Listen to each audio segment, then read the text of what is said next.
السلام علیکم پیارے دوستو۔ رحمت اور نعمت، تحریر انیلا کول کا آج دوسرا قسط آپ کے سامنے پیش کرتا ہوں۔ کافی دیر انتظار کے بعد کمرے کا دروازہ کھلا۔ رضیہ نے گھونگھٹ کو ٹھیک کیا۔ نہیں اکبر نے رضیہ کو پہلے دیکھا تھا اور نہیں رضیہ نے اکبر کو، کیونکہ پہلے لڑکا اور لڑکی شادی سے پہلے ایک دوسرے سے ملنا تو دور دیکھ تک نہیں سکتے تھے، جبکہ آج کل جب تک دونوں ایک دوسرے کو سمجھ نہ لیں تب تک شادی نہیں ہوتی۔ السلام علیکم، اکبر نے آہستگی سے کہا۔ رضیہ نے بس سر ہلانے پر اکتفا کیا، پھر خاموشی سے بیڈ پر رضیہ کے پاس بیٹھ گیا۔ امید ہے تم ٹھیک ہوں گی، یہ ہماری پہلی ملاقات ہے۔ میں آپ کو کسی اندھیرے میں نہیں رکھنا چاہتا، اس لیے میں چاہتا ہوں تمام تر زندگی کے راز آپ کے گوش گزار کر دوں، تاکہ ہماری آئندہ زندگی میں کوئی کسی قسم کی غلط فہمی نہ ہو۔ اکبر نے رضیہ کو منہ دکھائی میں گہنے یعنی کنگن دیتے ہوئے کہا، میں بہت سادہ انسان ہوں، تمہیں جو چاہیے ہو مجھے بتانا۔ ہر ضرورت پورا کرنا میرا فرض ہے اور میرے گھر کو جنت تم نے بنانا ہے۔ کوئی شکوہ ہو یا کوئی بھی مسئلہ ہو مجھے بتانا، میں پوری کوشش کروں گا کہ تمہیں کوئی تنگی نہ ہو۔ اکبر نے مسکرا کر کہا۔ رضیہ نے بھی مسکرا کر ہاں میں سر ہلا دیا۔ اس سے قبل کہ وہ اور بات کر پاتے، اچانک دروازہ بجنے لگ گیا۔ چاچو جلدی آؤ، پتہ نہیں امی کو کیا ہو گیا، باہر سے شاہدہ کی آواز آئی۔ یہ سنتے ہی اکبر نے جلدی سے دروازہ کھولا اور بھابھی کو دیکھنے بھاگا، جبکہ رضیہ پریشان سی اپنے کمرے میں بیٹھی رہی۔ دروازے تک آئی اور سامنے چھوٹی جیٹھانی سرور کی بیوی کو آواز دی، بھابھی کیا ہوا بڑی بھابھی کو، سب ٹھیک تو ہے؟ رضیہ نے بھابھی کو پاس آتے دیکھ کر پوچھا، چندا تم جا کر سو جاؤ، فضول میں پریشان نہ ہو، اور آج سے اس طرح کے تماشوں کی عادت ڈال لو، ایسے چھوٹے موٹے ڈرامے تمہیں ہر دوسرے دن دیکھنے کو ملیں گے، بھابھی نے مسکرا کر رضیہ کو کہا، جبکہ رضیہ نے حیرت اور ناسمجھی سے ان کی جانب دیکھا۔ مطلب بھابھی، میں سمجھی نہیں، رضیہ نے کہا، جس پر بھابھی نے مسکرا کر رضیہ کا ہاتھ پکڑا اور روم میں لے آئی۔ تم ابھی بہت معصوم ہو، سب سمجھ جاؤ گی، آہستہ آہستہ، اور اکبر کا انتظار نہ کرنا، سو جاؤ، بھابھی نے نرمی سے کہا۔ رضیہ نے خاموشی سے ان کی بات پر عمل کیا۔ کافی دیر انتظار کیا، مگر تھکن کی وجہ سے کب نیند غالب آ گئی پتہ نہ چلا۔ رات کے پچھلے پہر اکبر کمرے میں آیا اور بیڈ پر سوتے رضیہ کو دیکھ کر مسکرا دیا، جو ٹھنڈ کی وجہ سے ایک طرف چپکی ہوئی تھی، اور اس پر چادر دی اور خود بھی سونے کو لیٹ گیا۔ صبح ابھی 4 بھی نہیں ہوئے تھے کہ دروازہ زور سے بجنے لگا۔ رضیہ نے ڈر کر آنکھیں کھولی تو دیکھا دروازہ مسلسل بج رہا تھا۔ رضیہ نے پاس سوئے ہوئے اکبر پر ایک نظر ڈالی، جو پتہ نہیں کس وقت کمرے میں آئے تھے، اور پھر جلدی سے اٹھ کر دروازہ کھولنے چلی گئی۔ سامنے دیکھا تو بڑی جیٹھانی غصے میں کھڑی تھی۔ رضیہ کو دیکھ کر غصے کو تھوڑا ضبط کیا، بی بی صبح ہو گئی ہے، ہمارے رواج نہیں کہ دلہا اور دلہن صبح سویرے تک یوں کمرے میں سوتے رہے، اور ویسے بھی میرے گھر میں جوان بیٹیاں ہے، میں آج بتا رہی ہوں، اس کو پہلے باندھ لو، اگلی دفعہ مجھے نہ آنا پڑے، بھابھی نے کہا۔ جی بھابھی، رضیہ نے کہا۔ چلتی ہوں، بڑی بھابھی نے منہ بنا کر کہا اور چلی گئی، جبکہ رضیہ دروازے میں کھڑی حقیقت کو سمجھنے کی کوشش کر رہی تھی۔ اتنی بے عزتی پہلی دفعہ محسوس ہو رہی تھی۔ اسی احساس سے رضیہ کی آنکھوں میں آنسو آ گئے۔ آنسو صاف کرتی واپس کمرے میں آئی اور ایک نظر سوتے اکبر پر ڈالی اور پھر واش روم کی طرف چل دی۔ واش روم میں آنسو بہا کر منہ دھویا۔ اس وقت رضیہ کو سب گھر والے بہت یاد آ رہے تھے۔ وہ نازوں سے پلی تھی، کبھی اس طرح سخت لہجے میں کسی نے بات نہیں کی تھی، مگر یہاں پہلے دن ہی اس صورتحال کا سامنا کرنا پڑ گیا تھا۔ رضیہ نے وضو کیا اور کمرے میں آ کر جائے نماز بچھایا اور نوافل پڑھنا شروع کر دیے، کیونکہ ابھی فجر کی نماز میں دیر تھی۔ تھوڑی دیر بعد دل بہلا اور پھر سکون ہو کر باہر کی طرف چل دی، مبادا کہیں بھابھی سے پھر سے نہ آ جائے۔ پتر اتنی جلدی کیوں اٹھ گئی، نیند نہیں آئی کی؟ طبیعت ٹھیک ہے؟ اکبر کی والدہ ساس نے رضیہ کو باہر آتے دیکھ کر پیار سے پوچھا۔ جی اماں، میں ٹھیک ہوں، جاگ ہو گئی، ویسے بھی اب تو نماز کا وقت ہو رہا تھا تو بس پھر میں نے سوچا کچھ دیر آپ کے پاس بیٹھ جاؤں۔ رضیہ نے مسکرا کر کہا، جیتی رہ پتر، اللہ تیرے نصیب اچھے کرے، کوئی پریشانی ہوئے تو ماں سمجھ کے دسی منو، شرم والی کوئی گل نہیں، کوئی پریشانی ہو تو ماں سمجھ کر بتانا، مجھے شرم والی کوئی بات نہیں۔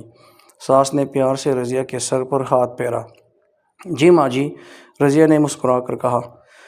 اس وقت وہ رضیہ کو بالکل اپنی ماں لگی تھی۔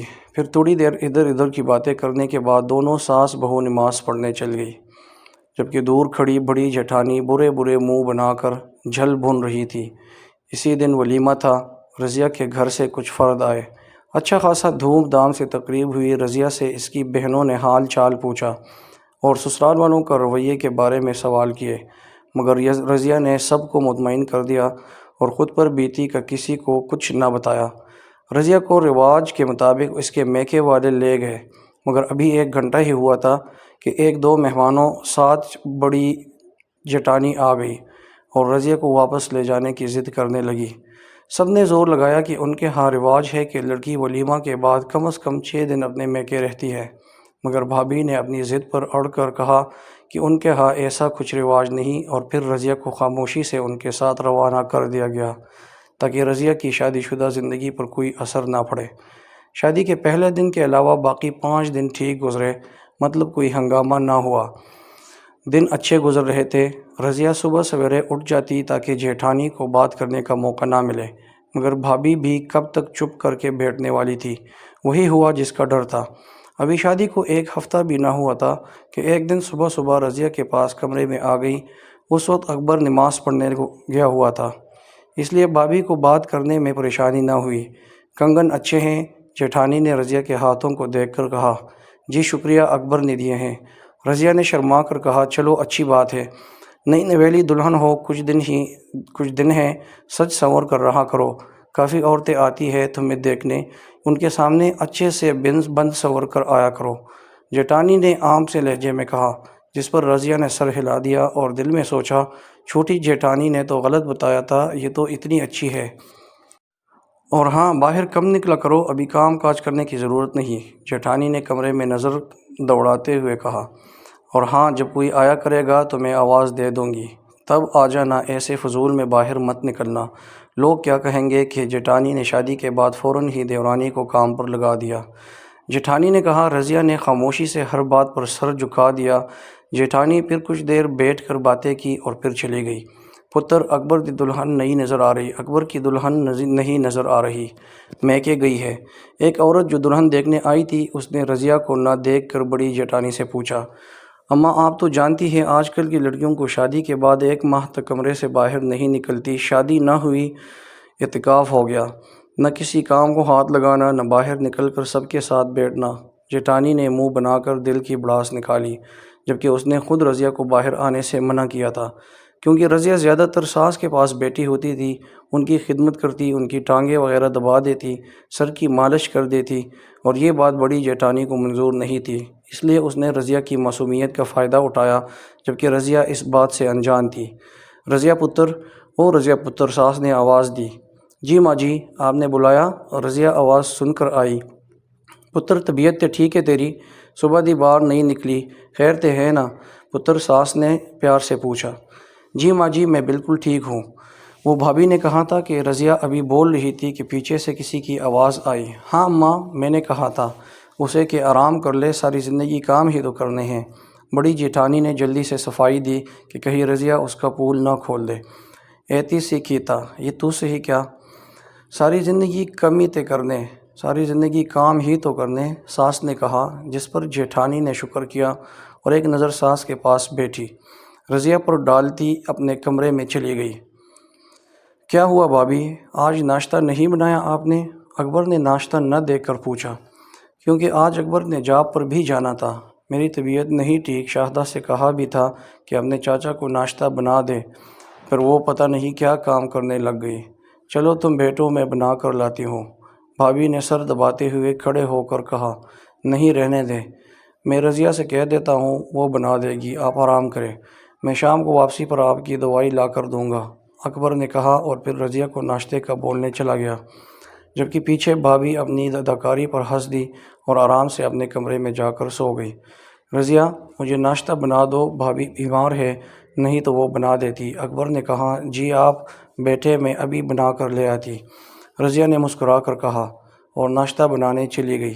کچھ ہی دیر میں ناشتہ تیار تھا، جلدی سے لا کر اکبر کو دیا۔ ناشتہ بہت مزے کا تھا، اکبر تعریف کیے بنا نہ رہ سکا۔